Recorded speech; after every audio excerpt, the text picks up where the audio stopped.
Yeah, it does. All right, Mr. Don Robinson, winemaker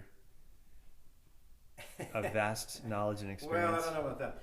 I do have So what are we doing I do have today? some experience. So, well, as we chatted about earlier, and you had given me some of the updated bricks or the sugar readings, Yeah. and particularly with the Syrah, had really this really starts to accelerate its drop. It went from Let's- 26. Yeah, let's look at this just to review. It.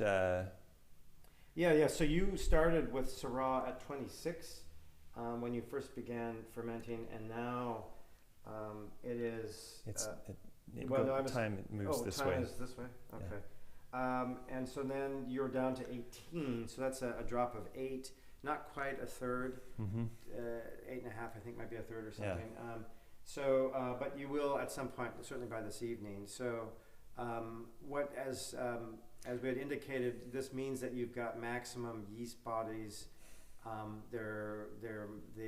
The population it's the largest it's been, and they're reproducing, and they're really, when the sugar levels are dropping, it means that there's just that many more yeast bodies consuming and converting the sugar. But at the same time, they can start to deplete vital nutrients that they need in addition to the sugar.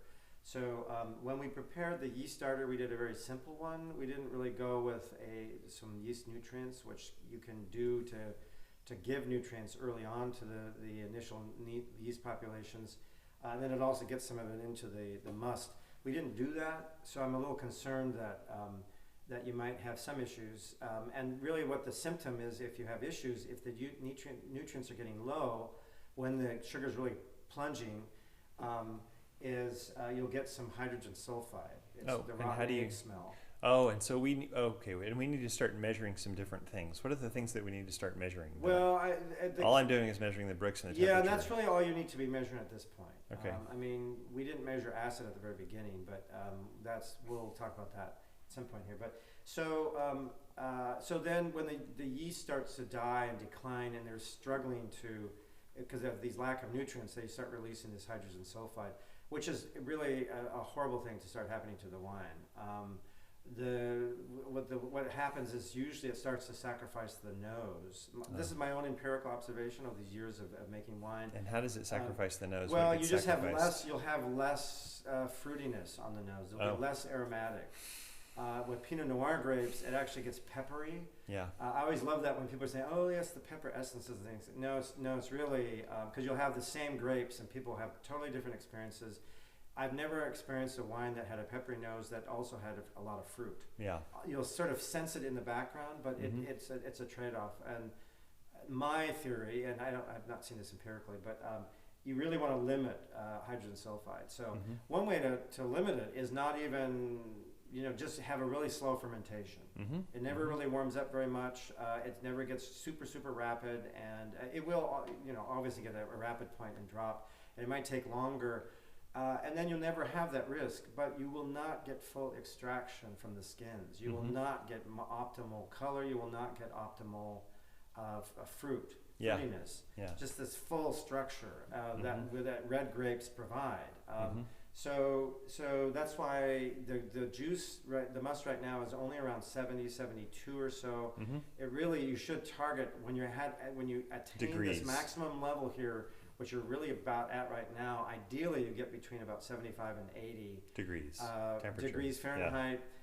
Right. But again, as I indicated, we're just around 70 on the Merlots and 72 or so on the Syrah. So at this point, though, with the Syrah, then later today, then you're going to need to add some of this yeast nutrient. And so basically, what it is, it's kind of a vitamins. There might be some minerals and basically nitrogen. There's a diammonium something phosphate, DAP, is one of the critical components. It's like a fertilizer, and but at this stage that can really replace these declining nutrient levels. So it's a good. And you really want to do it so that as the wine is now, it'll start to rapidly, the sugar levels are going to be dropping very rapidly, and it's going to finish up very quickly. Yeah. But you don't want that H2S to form. So basically what we're going to end up doing then is on the estimated pressed juice volume, and Mhm. we've got those numbers we did earlier. Yeah. We're going to apply about 1 gram per estimated juice volume Okay. to each batch. And basically, I just stir it right in. I don't even hydrate it. Some may use distilled water and hydrate it briefly, but I just stir it right into, I want to get it in there as soon as I can, and it will go right into solution. And the powder, you just stir it right in. And then, and typically you might do that after you've just done a punch down, Uh-huh. where you've got the liquid kind of brought up and the must kind of exposed. So I did a punch down about 2 hours ago. Yeah, we could do just an isolated one just to sort of bring some of the juice to the surface and then Mhm. sort of punch it down a little bit more. That it certainly wouldn't hurt. Mhm. And by the way, you can be doing punch downs, particularly when you're around your batches at home during Yeah. the day, since you work from home mainly. Yeah. Up to 3 times a day. Uh-huh. Okay. And what is the problem with doing too many punch downs? What happens possibly? well, you particularly as you start to get towards the end of it, you don't want to really get too violent on the punch downs, and maybe too frequently. You're going to start decreasing a little bit because it really breaks up the must. The solid material, the stems, the seeds, the skins, and you start creating more fragments of that, which they get a little bit more suspended. So you maybe have a little deeper layers of glop, I've noticed at the bottom, okay. and you end up sort of racking that off, and it's so you kind of want those larger solids to kind of remain as large solids, and rather than broken up. You don't. Oh, okay. Like you might say, well, I could just puree the must, Right. and then it would just be in there. Well, I mean, that's the extreme example. Yeah. That's kind of what you're doing if you're really punching down hard and frequently. Right. throughout the day. Eventually. And so then you get more of the suspended solids that then are hard to settle out when you're doing that racking to get into cleaner containers. Yeah. Okay. Because you get this globby layer at the bottom that's, There's a lot of juice in there. and if you but- let it sit for a few days, which I'll recommend when primary fermentation is done, it'll sort of automatically settle and sort of compress. Yeah. But it's deeper if you've done a lot of severe, Yeah. I've noticed, my own empirical observation. All right. So let's take a quick look at the must. We can just take this blanket completely off. Just don't let it on the ground. Yeah. And these just smell so wonderful. Yeah. I'm gonna just take this, put it over here. I'm gonna turn on a couple more Oh, and I do lights. see a fruit fly. I just saw a fruit fly. Do you really? Yes, and so for you, I mean, it's been amazing, because normally you've got fruit flies all over the place, and you'd be battling them. Yeah. You definitely don't want to get a fruit fly into any one of these containers. Yeah. What happens if they get in there? Well, they just, they are the They contaminate. vectors of a lot of different bacteria that can spoil crap. the wine. Oh. So crap. now the fact that you have one fruit fly at this stage is almost unheard of.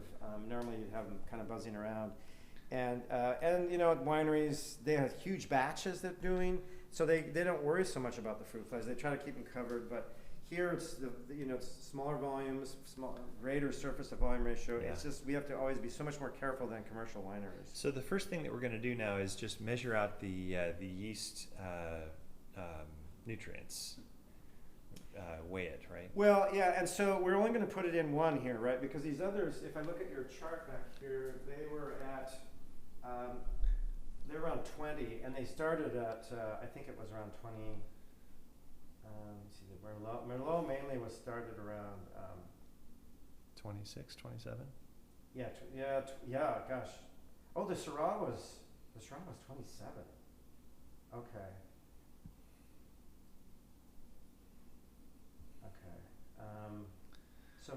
So the Syrah is definitely ready to add, because it went from 27 to 18, so that's like 9.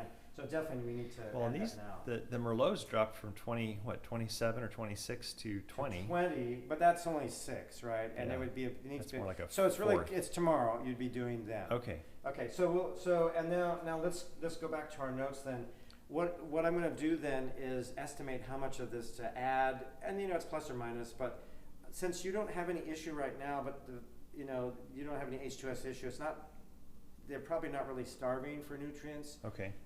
But you're also, it'd be nice if you could bring the temperature up as well. When you start doing that, it increases this risk of H2S. It's kind of a tightrope. Okay. But all commercial wineries, and when I speak with the, you know, like Zerba, for instance, in Eastern Oregon, it's actually in the Walla Walla AVA, near Milton Freewater. The winemaker there, Doug, gets it up to near 80, like I'm mentioning, and he rarely has H2S issues, but he's also making sure that there's lots of nutrients. So, and he is, in my opinion, one of the best big red winemakers in the Northwest, and consistent across his different varietals, and that he doesn't really vary his steps so much. So it's like, well, I know that works.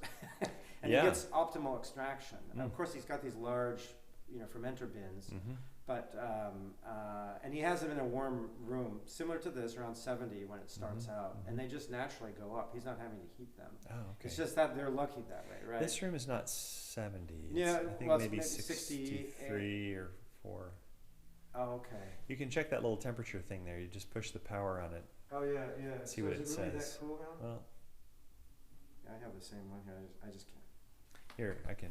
I just can't I've got my glasses on. get my reading glasses on here. Oh, it's 67.6. Yeah, I think because mine's similar. So it's actually Alright, well, it's a good that's not start. bad. It's a good, well, that's why your must was always around 67 or you know. Yeah.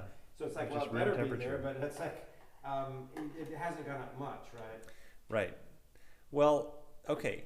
So So the first thing is to measure out the yeast nutrients. I've been using this scale right here, which works very nicely.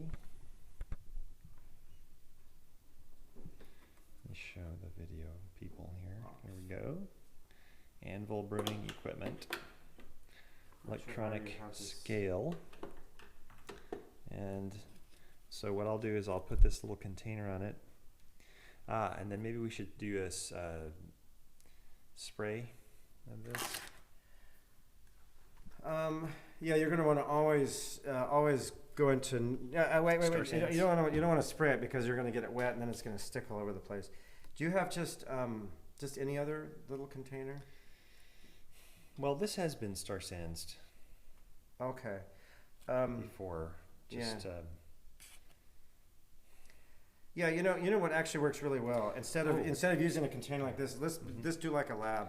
Like Is a piece of paper. get typing paper, Yeah. or any kind of paper of that size, 8 by 11, and then cut it into like quarters, and then you fold them in half. You fold them like this way, and then they'll have like these creases, and they just sort of hold it, and then you just put it in that way. And it's, Let me shut the video off. yeah, I'll go get a piece of paper. Yeah, and I I'll do would. that. It's good, just good practice.